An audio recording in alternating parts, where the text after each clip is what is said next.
हम लोग कंप्लीट कर लेंगे उस रिवीजन को। देखिए, इंग्लिश लैंग्वेज या कोई भी लैंग्वेज हो, लैंग्वेज का फॉर्मेशन कैसे होता है ये हमें गौर करने की जरूरत है। लैंग्वेज है क्या ये भी जानने की जरूरत है। लैंग्वेज किसको कहते हैं? जब इंसान या लोग अपनी बातों को जिस अंदाज में एक्सप्रेस करते हैं या जिन अल्फाज में या जिन आवाज में कोई कम्युनिटी, किसी इलाके के लोग अपनी बातों को कन्वे करते हैं, उसी आवाज को और उसी अंदाज को उस इलाके के लोगों की लैंग्वेज कहते हैं। सुन रहे हैं? अब ये इंग्लिश लैंग्वेज भी उसी तरह से है, Urdu language, Hindi language, Chinese, Korean, दुनिया की तमाम लैंग्वेजेस भी वैसे ही। किसी इलाके के लोग जिस तरह से या जिस आवाज में अपनी बातों को कन्वे करते हैं, वो अंदाज और वो आवाज उस इलाके के लोगों की जुबान कहलाती है। अब जुबान धीरे धीरे डेवलप होती है, उसमें चेंजेस आते हैं, उसमें अल्फाज आते हैं, दूसरी लैंग्वेज के अल्फाज इस लैंग्वेज में आते हैं, इस लैंग्वेज के अल्फाज दूसरी लैंग्वेजेस में जाते हैं। ये तमाम प्रोसेस होता रहता है। तो लैंग्वेज की ये बेसिक बात हमने इसलिए बताई क्योंकि इसका रिलेशनशिप है, और जब आप इसको समझेंगे तो आप बहुत ही आसान तरीके से लैंग्वेज की पूरे कंसेप्ट को समझ जाएंगे। तो आपके साथ हम स्क्रीन भी शेयर कर रहे हैं, उस पर गौर भी कीजिए। कोई भी लैंग्वेज, आप लैंग्वेज बोलने और सीखने के अंदाज से उस पर गौर करेंगे। सीखने और बोलने के अंदाज से जब आप गौर करेंगे तो आपको पता चलेगा कि लैंग्वेज का जो फॉर्मेशन है, लैंग्वेज के नॉन टेक्निकल हम बात कर रहे हैं और बोलने और लिखने के पर्सपेक्टिव से बात कर रहे हैं। लैंग्वेज का फॉर्मेशन, लैंग्वेज बनती है कैसे? सेंटेंसेस से। कोई भी एक जुबान कैसे फॉर्म होती है? सेंटेंसेस से। स्क्रीन पे आप देखें, introduction to English language.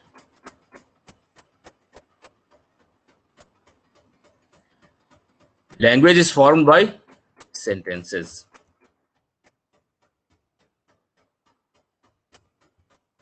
Language बनती कैसे? सेंटेंसेस से। उस जुबान में बोलने वाले लोग कैसे जो बोलते हैं, तो sentence by sentence, sentence by sentence इंसान अपनी बातों का इजहार करता है।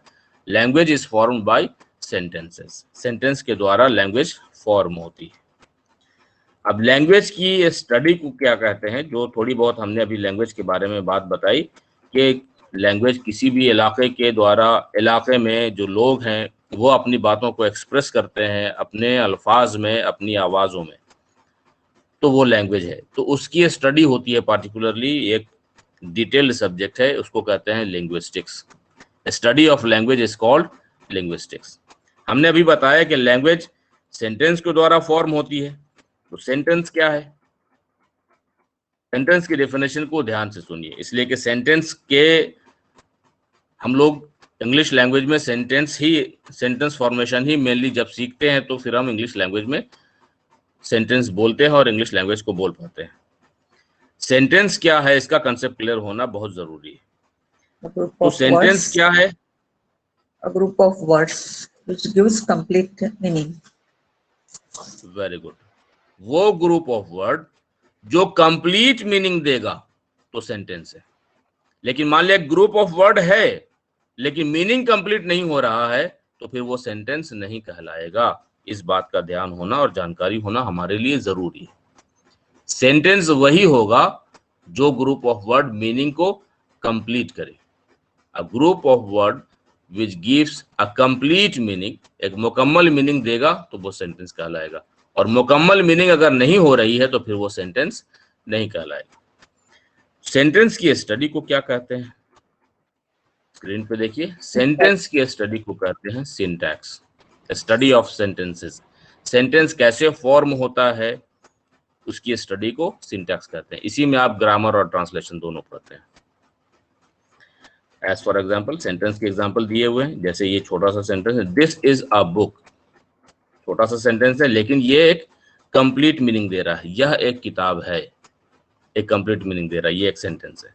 लेकिन अगर इस सेंटेंस के ऑर्डर को भी आप चेंज कर देते या इसमें से कोई एक वर्ड निकाल लेते तो सेंटेंस नहीं बनता। जैसे दिस आ बुक, इज हमने हटा दिया तो भी ग्रुप ऑफ वर्ड्स तो है ही, दिस आ बुक 3 ग्रुप का वर्ड है, 3 वर्ड्स का एक ग्रुप है, लेकिन मीनिंग कंप्लीट नहीं हो रहा है तो वो सेंटेंस नहीं कहलाएगा।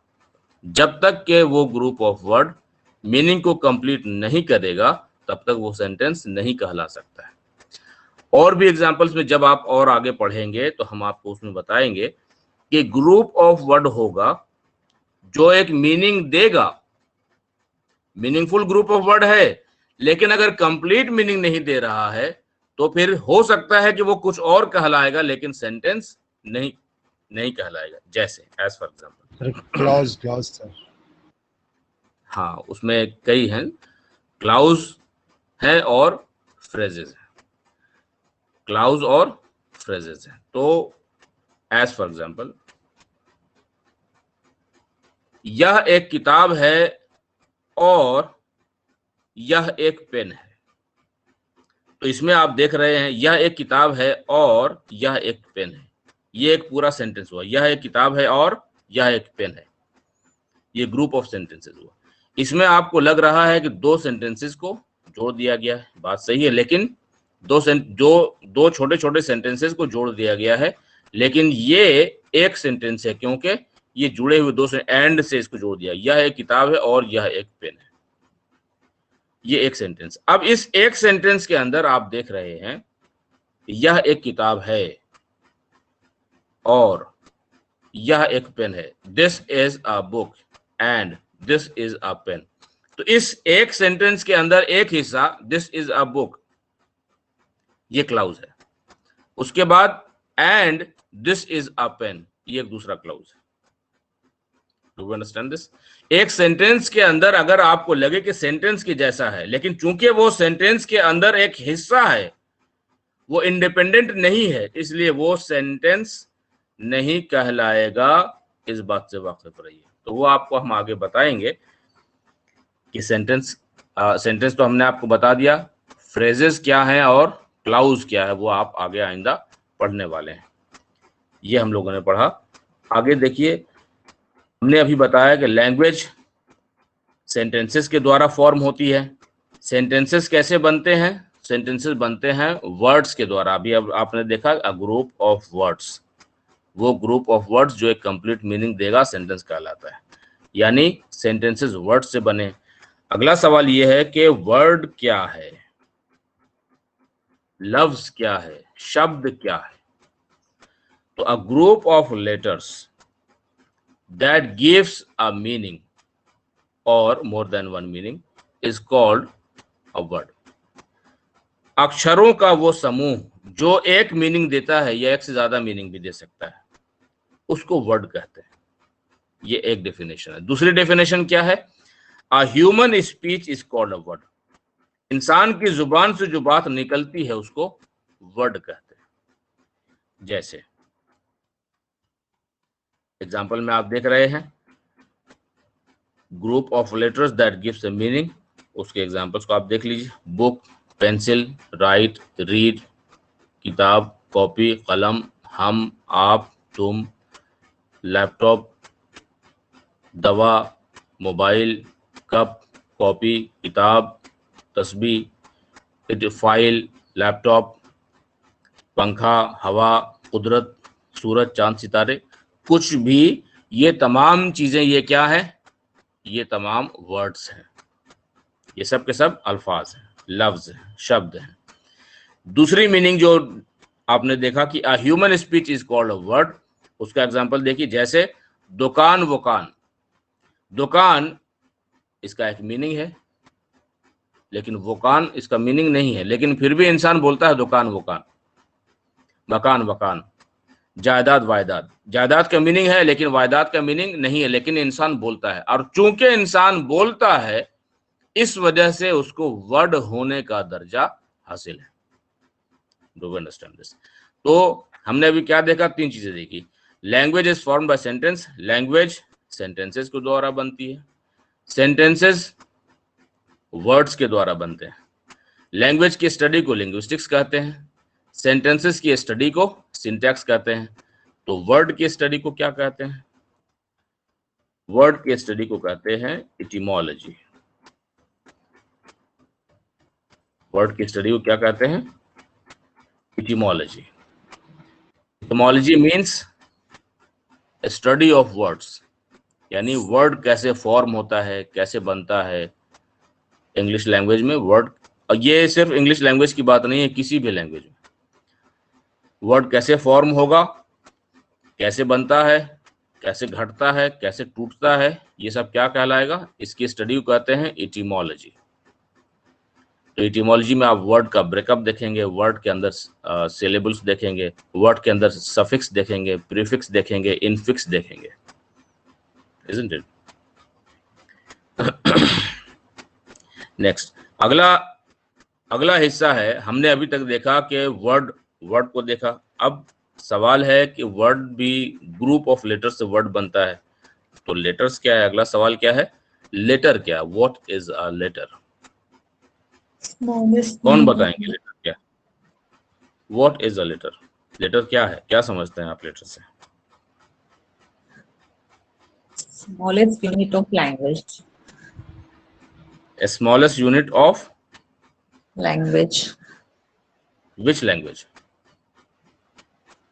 Any language. हाँ सर, किसी भी लैंग्वेज का, सिर्फ इंग्लिश लैंग्वेज की नहीं। लेटर सिर्फ इंग्लिश लैंग्वेज के अक्षर को नहीं कहते हैं, किसी भी लैंग्वेज का अक्षर लेटर है। लेकिन वो अक्षर है क्या, उसको डिफाइन कैसे करेंगे? तो किसी भी लैंग्वेज का सबसे छोटा हिस्सा अक्षर होता है, अक्षर कहलाता है, या हर्फ कहलाता है, या लेटर कहलाता है। अब इसमें और सवाल पूछा जाना चाहिए कि ये क्या इसकी हैसियत है, क्या इसका रोल है? रोल क्या है इसका? सर वर्ड का रोल क्या है? वर्ड्स के रोल क्या है? वर्ड से हमको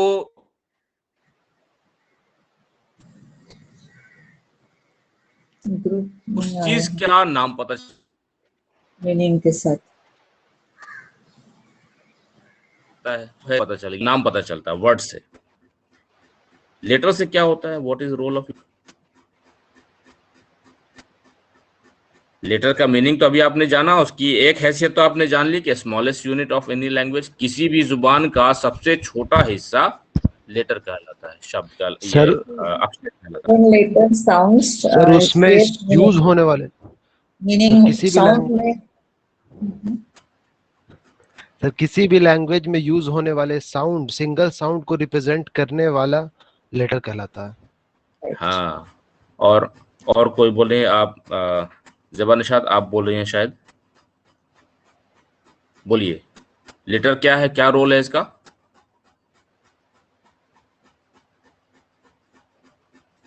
किसी भी लैंग्वेज में इस्तेमाल होने वाली साउंड्स को रिप्रेजेंट जो करता है वो लेटर कहलाता है। सुन रहे हैं? किसी भी लैंग्वेज में इस्तेमाल होने वाले साउंड्स को रिप्रेजेंट जो करता है उसी को उस लैंग्वेज का लेटर कहते हैं। जैसे अंग्रेजी लैंग्वेज में आ साउंड को कौन रिप्रेजेंट करेगा? ए। तो ए लेटर अंग्रेजी के आ साउंड, ए साउंड, ए साउंड, आ साउंड को रिप्रेजेंट करता है। उसी तरीके से बी लेटर अंग्रेजी लैंग्वेज में यूज होने, अंग्रेजी लैंग्वेज में भी बा साउंड है तो बी लेटर बी लेटर उसको रिप्रेजेंट करता है। लेकिन जब हम ये अभी आपसे हमने कहा कि उस किसी भी लैंग्वेज में इस्तेमाल होने वाली आवाजों को रिप्रेजेंट करता है उस लैंग्वेज का लेटर, अक्षर। तो यहाँ पे आपके जहन में ख्याल आना चाहिए कि क्या डिफरेंट लैंग्वेजेस में डिफरेंट साउंड्स होते हैं? क्या ऐसा भी होता है कि कुछ साउंड्स इस लैंग्वेज में ना हो? बिल्कुल ऐसा ही है। इसी वजह से तो डेफिनेशन इसकी ऐसी है, इसी वजह से इसकी डेफिनेशन ऐसी है। कुछ साउंड्स ऐसे हैं जो किसी एक साउंड में नहीं, किसी एक लैंग्वेज में नहीं मिलेंगे, दूसरे लैंग्वेज में मिलेंगे। एज फॉर एग्जाम्पल जैसे डा साउंड तो हिंदी में है, उर्दू में है, अंग्रेजी में भी है। लेकिन ये अरबिक में डा साउंड नहीं है। तो अरेबियंस अगर होंगे तो वो उसको डा को कभी डा बोल ही नहीं सकते, उनको आता ही नहीं है। क्यों नहीं आता है? क्योंकि उस लैंग्वेज में डा साउंड नहीं है, वो दा बोलेंगे। और टा साउंड, इंग्लिश में टा है, हिंदी में टा है, उर्दू में टा है, फारसी में टा है।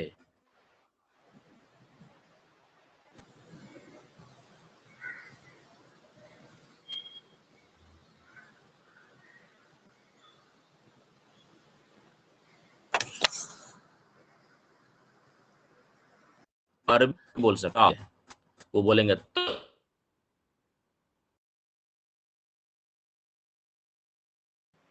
सर वॉइस ब्रेक हो रही है।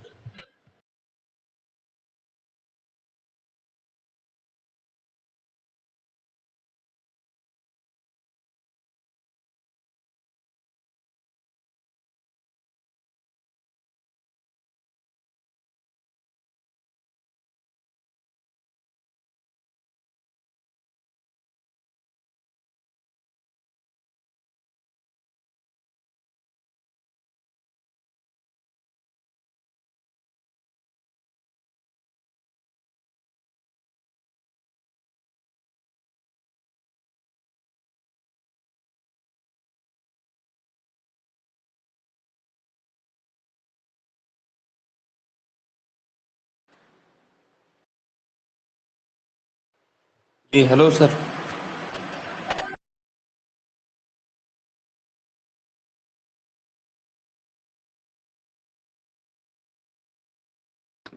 सर आपका नेटवर्क प्रॉब्लम है, आपकी आवाज नहीं आ रही है।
अभी आवाज आ रही है? जी सर। वो जी नेटवर्क सर। की प्रॉब्लम थी जी, नेटवर्क की प्रॉब्लम थी और शायद आवाज नहीं जा पा रही थी। हम लोग अभी बात कर रहे थे, लेटर की डेफिनेशन, कि लेटर क्या है और लेटर का रोल क्या है किसी भी लैंग्वेज में। तो हम लोगों ने अभी बताया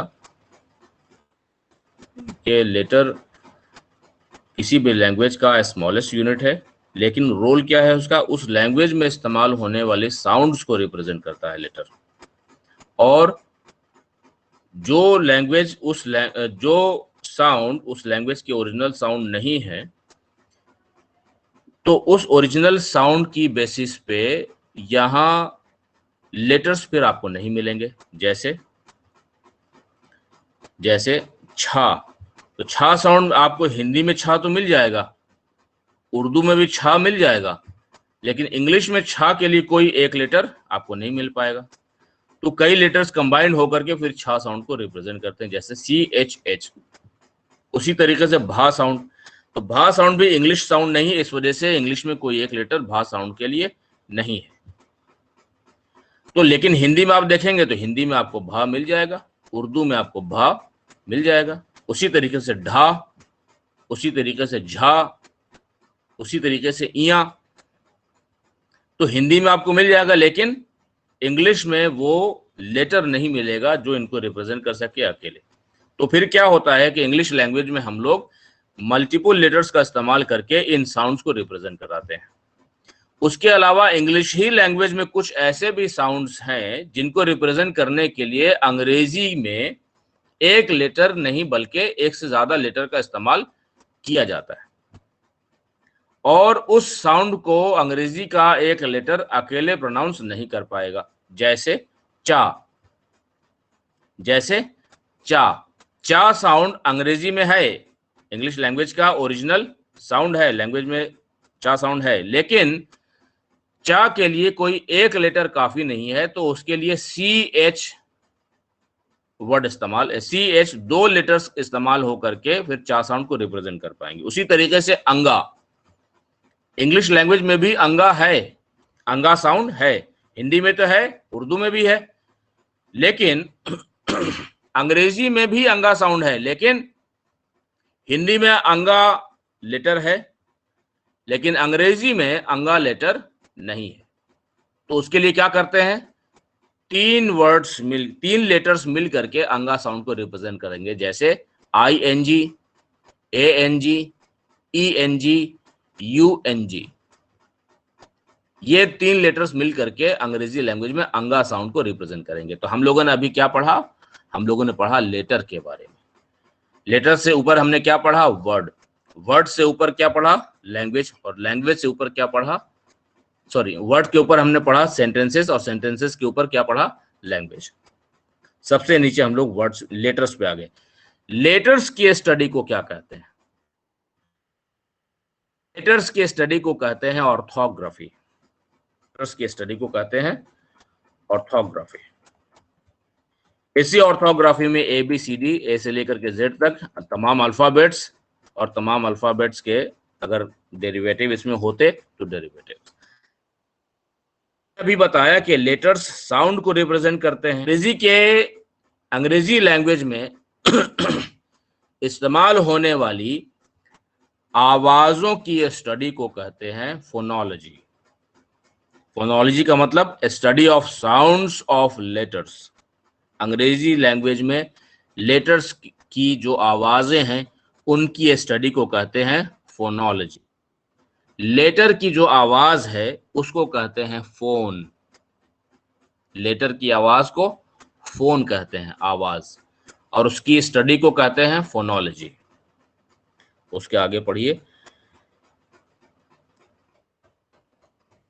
वर्ड्स का प्रोनाउंसिएशन के बारे में आप लोगों ने बहुत सुना है। तो वर्ड की प्रोनाउंसिएशन यानी कि वर्ड की आवाज, वर्ड्स की आवाज के स्टडी को कहते हैं फोनेटिक्स। फोनोलॉजी किसको कहते हैं, अंग्रेजी लैंग्वेज में जितनी साउंड है, लेटर्स की साउंड, उसको फोनोलॉजी कहते हैं।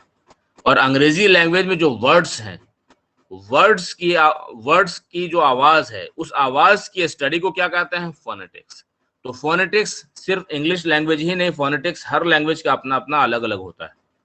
हर लैंग्वेज का अपना, हिंदी लैंग्वेज में अलग फोनेटिक्स है, उसी तरीके से अंग्रेजी लैंग्वेज में अलग फोनेटिक्स है। फोनेटिक्स का मतलब study of pronunciation of words.